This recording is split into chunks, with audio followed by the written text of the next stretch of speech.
Get ready for a clash of titans in the Premier League, Tottenham Hotspur taking on Chelsea in what promises to be an electrifying showdown that could define early season momentum for both sides. With the dust barely settling from the international break, fans are buzzing about who's fit to shine on the pitch. But here's where it gets controversial: managerial decisions on player rotations might just spark heated debates among supporters. Will caution pay off, or is it time to unleash the full potential right away? Since their last encounter before the international break, Tottenham and Chelsea have focused on individual training sessions to accelerate recovery processes for their key players. For instance, Cristian Romero has been dealing with an adductor issue, an injury to the inner thigh muscles that can sideline players if not managed properly, often causing pain when kicking or changing direction. Meanwhile, Udogie picked up a knee injury during his time with the Italian national team, which could affect his mobility and speed in matches. Despite these setbacks, both players are in strong contention to face Chelsea, offering a glimmer of hope for Spurs' defensive solidity.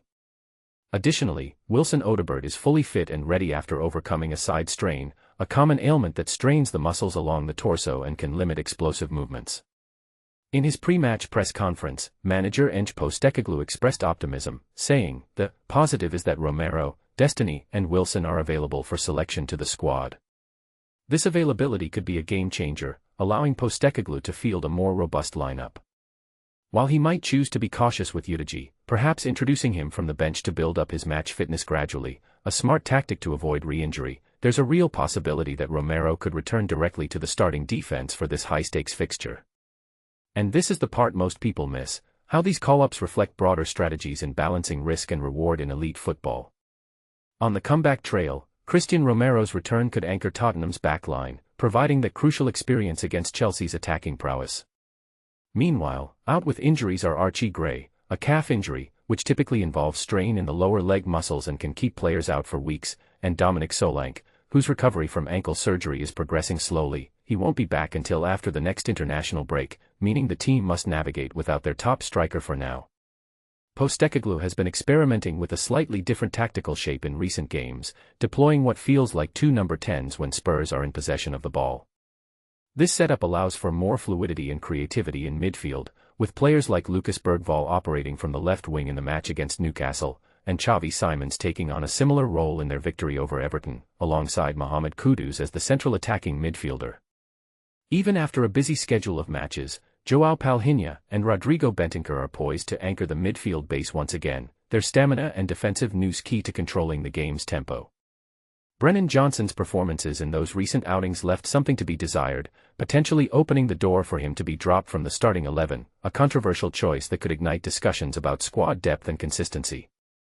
Richarlison, too, has been out of sorts with his form, tempting Postecoglou to hand a starting spot to Randal Kolo Muani up top, a fresh alternative that might inject new energy into the attack. Based on all this intel, our predicted Tottenham 11 in a 4-2-3-1 formation looks like this: Vicario in goal, Porro, Romero, Van de Ven, Spence across the back four, Palhinha and Bentancur in midfield, Kudus, Simons, and Bergvall in the attacking trio, with Kolo Muani leading the line. This lineup blends experience with emerging talent, but is it the right mix? Some fans might argue for sticking with proven performers, while others push for youth to flourish. Injuries casting a shadow include Dragusin, Takai, Davies, Bissouma, Maddison, Gray, Kulusevski, and Solanke, each absence forcing tactical adjustments that could swing the match's outcome. Mark your calendars: kickoff is at 5:30 p.m. Greenwich Mean Time on Saturday, November 1, 2025. Catch all the action on Sky Sports, broadcasted live to keep you on the edge of your seat. The venue: the iconic Tottenham Hotspur Stadium, where the atmosphere will be electric. What do you think? Should Postecoglou take more risks with injured players, or is caution the smarter play? Do you agree with dropping Johnson, or is it a mistake? Share your thoughts in the comments and let's debate.